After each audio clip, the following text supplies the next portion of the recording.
Hey everybody, it is Derrick Gee Speaks Volumes for another week. The show, the podcast. Are these video essays where I break down a particular topic that I find particularly interesting in the music industry and beyond? But let's be honest, it's all to do with music and the music industry, and I have a really, really fun episode for you today. I'm going to tell you privately, I say privately on the podcast, because I was going to name it this until I had better advice. Not to, because I think it could upset people and it could look wildly inappropriate. So the internal name for this episode is K-pop is the porn of the music industry. Okay, I'm going to stop you there. What I mean by that is K-pop is 5 to 10 years ahead of the rest of the music industry in terms of innovation. Same goes with porn. As we've known since the beginning of the internet, where is the one place that breaks rules, innovates, introduces new technologies, and is well ahead of the curve? The porn industry. Whether it is how the video platforms operates and streams. For example, do I know this from experience? I don't know. But when you hover over a thumbnail of a video, porn had that, 5 years before YouTube had that? Things like that. And there are countless other examples of, and I don't want to get into that because that's going to get myself in hot water, of how the porn industry has innovated, whether it's AR, whether it's VR, whether it's AI, whether it's live streaming, you name it, porn is there first. And K-pop is there first in terms of the innovations in the music industry. So on the show today, I'm excited to break down how I think the K-pop industry is innovating things that we are going to see in specifically Western music, pop culture, Western music industry in the future, as they slowly cotton on to just how lucrative, how valuable, how innovative the K-pop industry is. So how I'm going to break this down is we're going to talk about how much money it makes. I'm going to talk about how they innovate in terms of artists, promotion, live events, tech, merch, and fandom. It's all coming up in this episode, but let's talk about how much money they make first. Let's compare this to bands. So in 2020, Maroon 5 was said to be a net worth of $45 million. At the same time in 2020, it was said that BTS had a net worth of $3.6 billion. The B, not the M, the B. That is the key differentiator and such a huge, huge difference in terms of bands and how much net worth they have. When you hear 45 million, you're like, wow, that's a lot of money. That seems like too much for Maroon 5. But when you compare it to the billions of dollars of BTS, you go, okay, what have they done? I think BTS is now worth maybe $6 billion rather than 3. And that's over the course of the last 3 years. That's how much they make. So to illustrate my point, whilst the mechanics of Korean pop especially is vastly different from the traditional quote-unquote Western system, which is discover, develop, grow over time, build a fan base until you're at a point where these artists are big and maybe worth tens of millions, hundreds of millions of dollars outside of the spaces of, say, the Spice Girls or One Direction, where it's sped up a lot more, but then die a lot sooner. You have K-pop, which is openly manufactured, a content machine, a merch machine, and the fans and the mindset are built into this knowledge so that they know that spending money is part of the experience. They know that spending your time and obsession on these artists is part of the industry. So let's go with the first innovation in K-pop is the porn of the music industry, and that is open research and development. So I touched on this on a previous podcast about what the East can take, what the West can take from the East and boy bands and where the boy bands go. But to touch on this briefly, open R&D means that K-pop is very open and willing to share the process of auditioning, training, and then debuting new groups. It happens on TV shows all the time. Multiple groups every year get debuted, and you can see that process to show that these people are quote unquote manufactured. They're part of a system. They are part of training for them to become pop stars as designed by us. The Western sensibility, it's less about that. It's like, we want you to feel like these guys exist on their own. Again, when you have One Direction and Spice Girls, it has been in the open. When you have pop stars on those TV shows, They existed for a period of time, but they went away because perhaps the sensibility in the West was like, we don't like manufactured things. But I think that we've gotten to this point and this precipice within K-pop and transitioning to popularity in the West that people now are openly accepting that it's a fine model to exist in. Do you think people are upset that BTS had to go through an audition and trainee process? Do you think people are upset that they're watching Blackpink and they're like, oh, these guys didn't write their songs? Of course not. People are having a great time. And I think that open R&D at such a ferocious level is one of the key innovations of K-pop.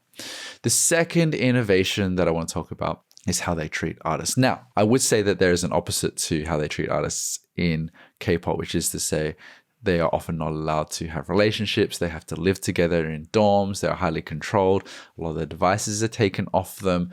But as well as that, in the innovation case for BTS, once HYBE went public, BTS got a whole ton of equity and each member was an instant millionaire with a whole chunk of equity in HYBE, the parent company of the label that started BTS, which is Big Hit. So it's a different model where usually artists are signed a contract. We own your masters for life. You have to earn it back. You will get money, but you have to recoup your advances first, and then you make the cream on top after we split the difference where you get 20% and we get 80%. Music industry 101 don't want to break that down too much. But here, there is a hat tip, there is an acknowledgement that, hey, you helped build this company.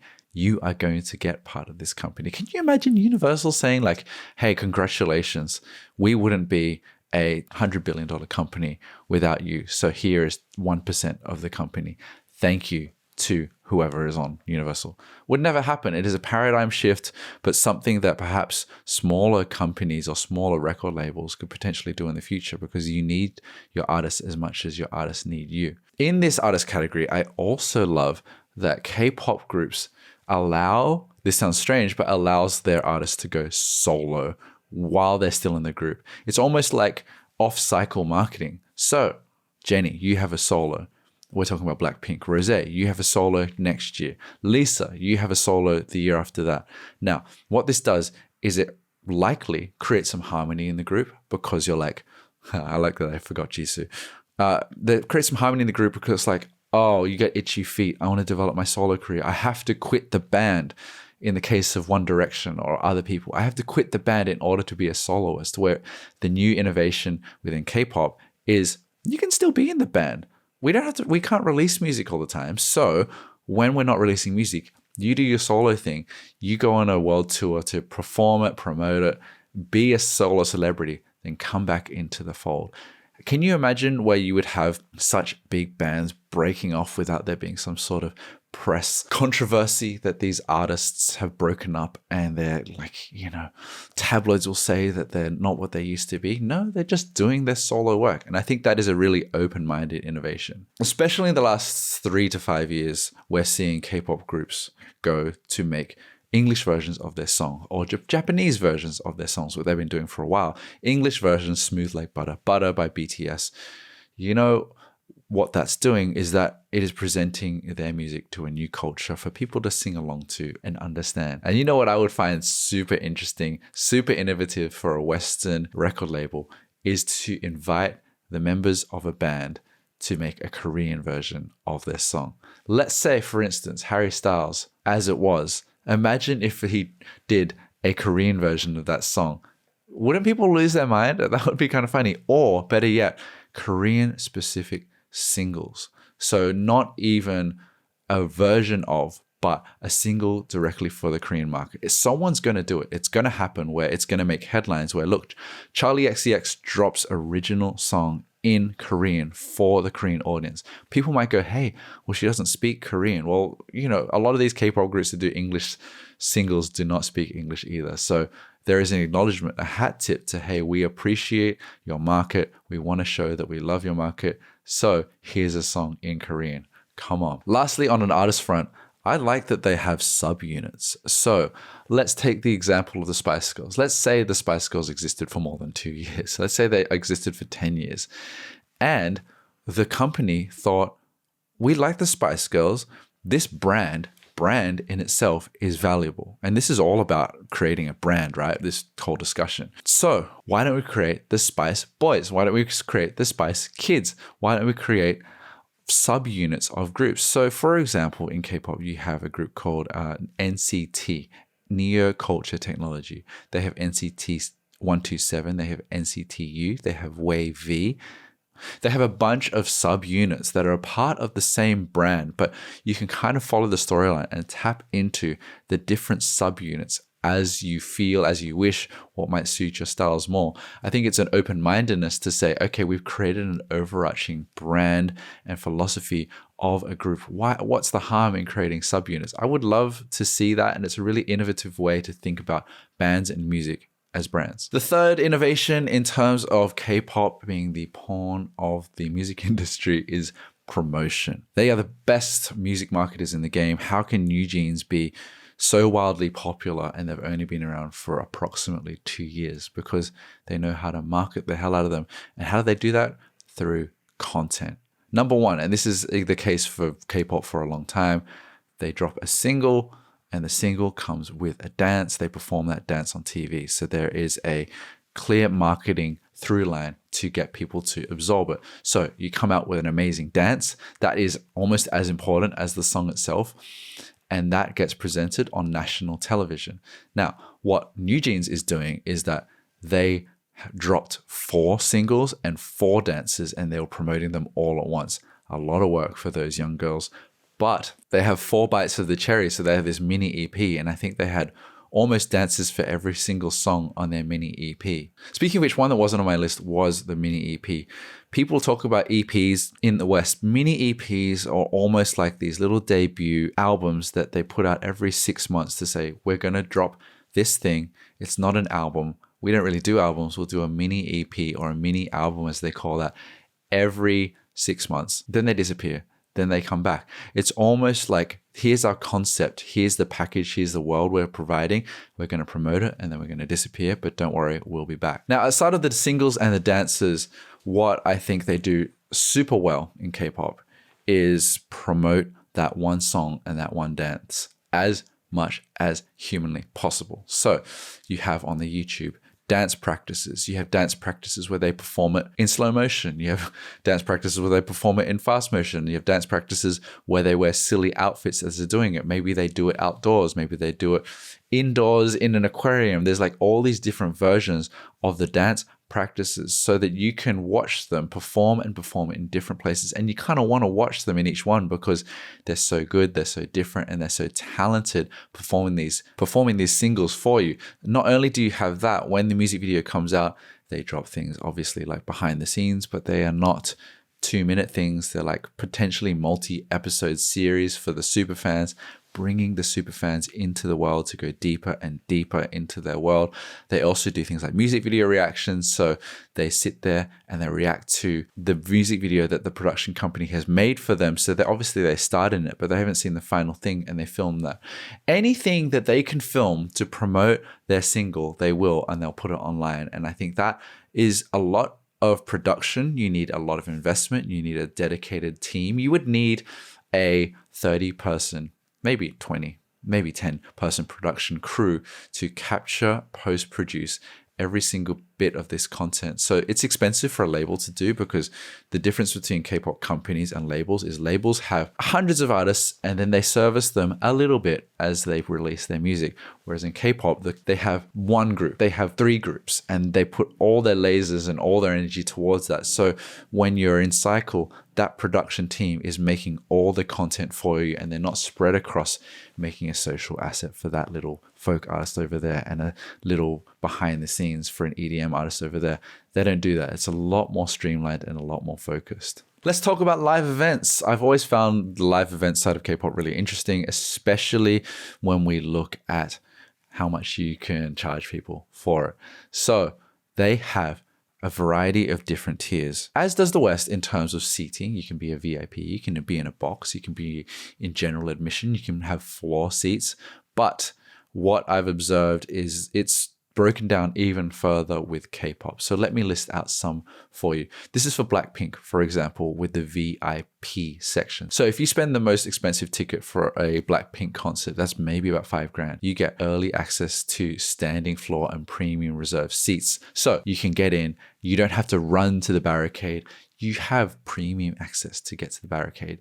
Just like the airlines, you get an exclusive queue for you to check in. You get access to a VIP lounge with complimentary food and beverage. It really feels like an airport experience, doesn't it? You get priority access to pre-show sound check. So you can pay for sound check or you get priority access. You get to go in first. You can go up really close. So you can really obsess over these people if you pay the money for it. You can also get access to the send-off event following the show. So show ends. The show's gone for 3 hours, by the way. Then come this way, VIPs. Thank you. Actually, what they do first is that you get to go on stage for some photo ops. So show finishes. Everyone please leave. Not the VIPs though. Hang around, come on stage, take photos, maybe pick up some streamers that were left on the floor, put them in your pocket, enjoy. Okay, now come to the VIP area again. The ladies are taking their makeup off, they're getting changed into their sweats. They'll be out and leaving in about an hour. So you hang around some more. Okay, everyone, come to the send-off area and you stand at another barricade. Yeah. And you wait for Rose, Lisa, Jisoo, Jenny to walk past. And you're like, bye, you were amazing. They're like, oh, thank you so much. And they're just walking past really quickly.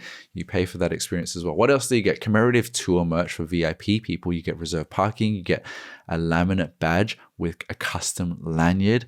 You get a crowd-free merch experience.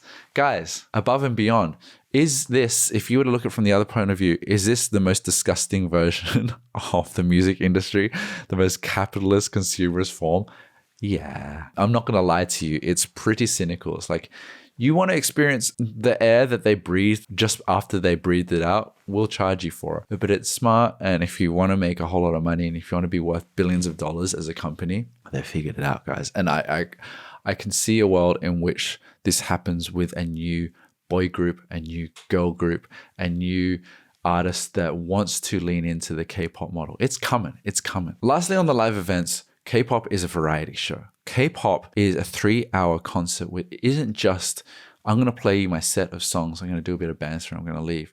It has games, it has solo performances, it has choreography breaks. There is an experience that everyone's used to that you can sit down or stand up and be part of this almost theatrical play that is going on in K-pop. And I know when K-pop was initially coming to America in a larger way, people were like, what is this? This is not a concert. But now that people are more savvy with it, they understand that this is pretty good value for your money. K-pop is more expensive by nature at concerts, but 3 hours from 7 to 10, you're seeing the one group do the most is pretty impressive. Bringing you the sponsor of today's podcast, me, myself, and I, Patreon, my Patreon, exclusive every single week, a brand new video radio show. You get a playlist, you get the track list, Spotify, Apple Music, as well as a video form that you can listen to on your podcast app via a private link.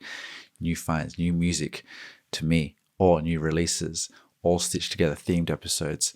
You'll love it. You'll enjoy it. You support that. You support the show. You support me. Patreon.com/G_Derrick. I won't take up any more of your time. Next up in K-pop is the porn of the music industry, is tech. They have so much good tech coming on, and they have really innovated in terms of apps. Let's use NewJeans again. They also exist for BTS in the bigger groups especially. NewJeans has an app called Phoning. That app, you can do everything from build your own avatars that are based on the artists. You can play games. You get your own ID card. You can look at photos of the group. You also see chats going on, like message chats. So like almost like voyeuristic, and you can react to these in their app. And then also the group goes live in the app. What does this mean? It's the modern version of a email newsletter for a group. You know how they say, if you want to capture your audience, have a newsletter so you can email them in your inbox. It's like, no, I've got a whole app. They can come to me and they can be in my world, and we control and own that narrative. We can send them notifications because they're obsessed with us, but also we're not relying on, say, Instagram and their live stream function. We're not relying on TikTok and the live stream function. We have all the leverage. And I don't have the app. I've never used it, but I've seen on TikTok someone like Hani from New Jeans going on the phoning app, and there were 1 million people on the app. That is insane. Insane that they can bring people to their own app to do that. And what does that need in order to be successful in terms of technology? Server-side hosting, really strong devs as well, and they'd be able to handle that bandwidth. You and I have all had really bad apps, whether it's fitness apps, cooking apps, and it seems really hard to have a really robust, scalable app that works. So be able to have 1 million people in a stream on your own private video stream server, you need a lot of investment. You need a lot of reliability. It can't screw up. Speaking of live streams, as some of you know, I interviewed New Jeans late 2022. It came out at the top of this year, I think. But they had these high production interviews. So I've talked about this before, but 3-4 cameras, shot on real-life cameras, plugged into Zoom, recorded in 4K, all hair and makeup done. They have invested in the tech, they've invested in the production, which only serves them better, because even though in their career they can speak to me for an American radio station as I was interviewing them in Australia with the best possible production. That also relates to their live streams, where they can do a premiere before their music video comes out with a studio that's all been set, dressed, hair and makeup, and their live streams are top notch. It's not a phone leaning up against a tissue box or something. They do this properly, and there's so much investment in that as well. Finally, in terms of tech, there's obviously a lot of experimentation around AI, around avatars. When Espa was debuted, they talked about them having their alter egos, which were avatar versions of themselves. There was a group that debuted this year called Mave, which was a virtual idol group. That's kind of weird to watch, and I watched the music video and it's kind of creepy. I'm not into it, but look, the Gorillas exist, the Archies exist. There have been quote unquote virtual groups before, but I think more and more they are going to have personality. They're going to be able to interact with fans, and that innovation is still being pushed a lot more heavily by K-pop than any other industry. 2 more to go in this podcast. The second last one is merch. They've figured it out. They've figured out merch and how to really draw as much money out of the fan as possible. Let's start with light sticks. Light sticks are a given in K-pop. If you're a true fan of a group, you get the light stick. Light sticks cost anywhere from $50 to $150, and it's just a stick, a plastic stick that lights up, and you can wave it when you're a fan at home, if you like, with your friends. You can use it as a microphone if you like, not actually literally, like you can pretend to use it as a microphone, but really you're taking it to the concerts so you can wave it around, and they use infrared technology or whatever it is to sync them all up when you're in there so they all flash at the same time and show the same color at the same time. Dude, my little kid likes New Jeans, and we were like, let's get him the light stick, and it was like $150, and we're like, yeah, never mind, because what? But it's a really interesting innovation in terms of there is a product, a signifier that every group has to represent your fandom, and there isn't such a thing in the West that you have band t-shirts. Taylor Swift has these little bracelets that you can get, but it's not like everyone, new bands drops, what's a light stick look like? They're going to debut that, and is somewhat original, but I do think that light sticks could come to the West. Dua Lipa having a light stick. Someone, again, is going to do it, and they're going to be like, we're doing a light stick for the first time. People can be like, oh my gosh. What else comes in merch? We got photo cards, which are basically like trading cards. They do photo shoots with the groups, and you have different rare photo cards that come in different iterations of the group, whether it is at live concerts, whether it's in merch, whether it's in books, whether it's in CDs. You get sometimes rare photo cards, and people collect them. They collect their biases, they trade them, they want the more coveted ones, and it might be a photo of them in a cafe looking cute. It's like not always about really expensive production value. It's about they didn't make many of these. And so now you have a trading card element to K-pop that you don't have in the West, where I would love to see like official, or would I don't know if I would, but Harry Styles trading cards where people are like, oh my gosh, did you have this one where he took a selfie of himself from the Sydney show in 2023? They only made 10 of them and now they're worth $10,000. That happens. People spend a ton of money on K-pop photo cards. Okay, what else do we have? We have books, CDs, box sets that you can buy. And this will lead on to the fan stuff in a second, but you can buy these box sets. People buy multiples of it, one to open, one to have pristine. You have them in different colors and variants. You have different CD covers, all different ways that you can obsess and own as many of these box sets as possible. And then you also have collectibles and other merch. You can obviously get t-shirts, and in the New Jeans case, you could buy a little handbag as well. But as you can see, there's a real world in how you experience these groups outside of what you would have for normal groups in the West, which is t-shirts, posters, and key rings. One thing I found really interesting about K-pop is how they use CDs more than vinyl. No one really makes vinyl records in K-pop. It's more about CDs. Why? CDs are cheaper to make. They're faster to distribute because the distribution backlog for vinyl is so slow and hard and expensive to produce. The margins for CDs are a lot higher because it's just plastic and a bit of paper, and it's a lot smaller and you can fit a lot more in a container to ship. Oh, and also there's this whole world around K-pop and CDs where you buy a little CD player. CDs feel modern, but also a bit 90s in a way, and CDs are becoming more and more of a thing in K-pop. And I can see a world in which CDs come back in terms of a way to express your fandom, which also leads to an economy of more portable CD players, which are coming out. I've seen articles about portable CD players coming out. And I feel like that trend of more brands, say Teenage Engineering, making CD players because people want to experience CDs as an expression of their fandom, as a way to be a bit different and kind of the vinyl for Gen Z. Last but not least in K-pop is the porn of the music industry, is fans and fandom.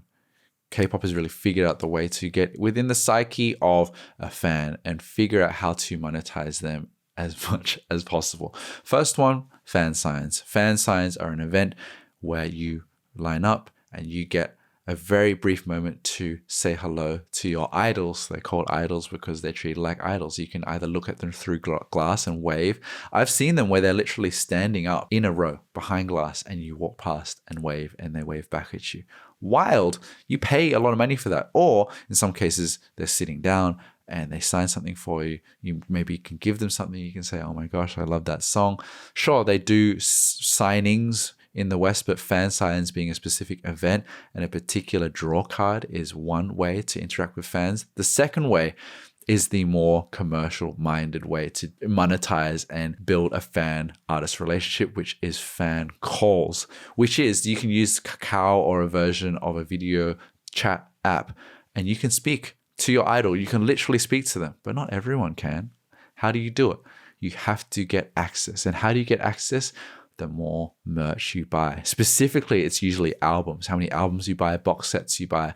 You can therefore go through this process where you buy them at particular places which are offering the opportunity to possibly win a fan call. And when you buy 1, 2, 10, 20 albums, you get more chances to do a fan call. So I don't know how long the idols do fan calls for. Maybe they do it all day in 1 hour chunks. Jeez, that sounds exhausting. And you speak to them for probably 2 minutes and you get the chance to go, hey, Rose, oh my gosh, we used to go to the same high school. I bought 50 albums to speak to you. And in some cases, the fandoms might buy in bulk and sell it to the other fans at cost in order to get that opportunity, and they support each other to do it. But can you imagine, in one sense, Taylor Swift is selling the ruby version of Midnights, the lavender version of Midnights, the gold version of Midnights. In this case, it's like, hey, no, just buy the same thing. Just buy the same thing over and over again for your chance to speak to an idol for 2 minutes. How do they build up such a fandom with the artists? They do it through the innovations of fandom names. They ruminate, they might put it out on a poll, they might announce it in a special event. The fandom name for ITZY is Mitzi. The fandom name for Derrick is whatever you like. But that way, they can identify with the group. So lots of Western artists have unofficial fandom names. They call themselves that, Bayhive, Beehive. I don't know, is it Bayhive or Beehive? People call it that, but it's not an announcement and it isn't part of the universe of the artist or group. Whereas in this case, in K-pop, it is a fandom is the band as much as the band is the band. You do not have BTS without ARMY. You do not have ITZY without MITZY, probably a bad example. You don't have Blackpink without the Blinks. And it's so weird when K-pop groups are in the West doing interviews. They don't say, oh, we would love to thank our fans for listening to the music. They say, we'd like to thank our Blinks. And the host is like, what are you talking about? Can't you speak to everyone? Aren't you speaking to everyone on this radio station? It's like, no, we're not speaking to fans or listeners. We're speaking to Blinks specifically. But that draws more people in to spend more money on fan calls. They also have fan chants. So it is official or unofficial ways to sing along with the song. So when maybe there's a pause in the song, they give almost a script for fans to sing along. So if they go, you make me feel special, they might say, when after they say special, you go, yeah. So then it goes, you make me feel special, yeah, na. And everyone is along for this ride and they're rehearsing it and they're making sure that they fulfill the responsibility of a fan at the concert. And this all wrapped up in the fandom and development of the fandom means that they can mobilize really well and they become a community. These fans hang out at concerts, they hand out bracelets, photo cards, freebies, little knickknacks and bric-a-bracs that the fans make and want to give to other people. It creates this ecosystem where they look out for each other, care for each other, because essentially it is a worldwide exclusive club where they feel like we are part of a movement and we are part of the success of BTS, for example, and we are together. Now, what that means is that K-pop has innovated to the point where they've created their own street teams, their own marketing teams to further propagate BTS even further. So you create all these things that I mentioned, but then if you whip up the fans into this world, they then make fan cams, which are the little cut downs where you can just be watching that one artist dancing. And those are 7-second clips that they share all over social media. They take over different social media trends to promote their artists. That's why people can hate K-pop fandoms, because it's like they're everywhere and they're so annoying, but they mobilize so well to make sure that people know about BTS's new single. So there you are. All of these innovations, if you're cynical, it's pretty depressing. If you are impressed by the business and the strategy behind it, it's pretty amazing as well. Will we see some of, if not all of this, come to the West? Facts. We just will. You heard it here first. You are going to hear about different fan calls and the album buying scheme. You're going to hear more fandom names. You're going to see more light stick type things. How could you not? One of the pushbacks I would say is that the major labels are not structured like this, where it is about a lot of infrastructure to focus on a lot of people for a small amount of time. And how could they break off so much attention to monetize like a startup? A band, it's really hard. You almost need to start a new company and invest and know that you're going to come out at a loss until you build up the reputation of that group. And I don't think that the mindset of the West is designed like that. You develop, you prove a concept, you start to grow the fan base over time. You may play small rooms, then bigger rooms, then bigger rooms. Whereas here is like, we know that we are a company that has to lose in order to make money. We're going to spend $100 million on new jeans in the first 2 years, but after the 2 years, they're probably worth $500 million, if not more. And if we keep growing, we're going to be worth $6 billion, $10 billion. But that takes a lot of investment, a lot of savvy, and a lot of marketing tools that I've discussed, a lot of innovation to get there. So there you go. That has been Derrick Gee Speaks Volumes. I have analyzed and chewed your ear off, but hopefully you've enjoyed your time on this podcast. This has been another episode. What do I have as an appendix for you? I am in the midst of preparing a couple speeches. I am hosting a TikTok event for South by Southwest Sydney. I am also hosting my own keynote talk that I'm writing at the moment. So if you don't hear from me as much, it's because I'm in the bunker trying to write and be a speaker at a conference. But that should be fun. I'm really excited by that. And hopefully I can share that with you someday. Outside of that, in a very good mood, as you can tell. And thank you for listening.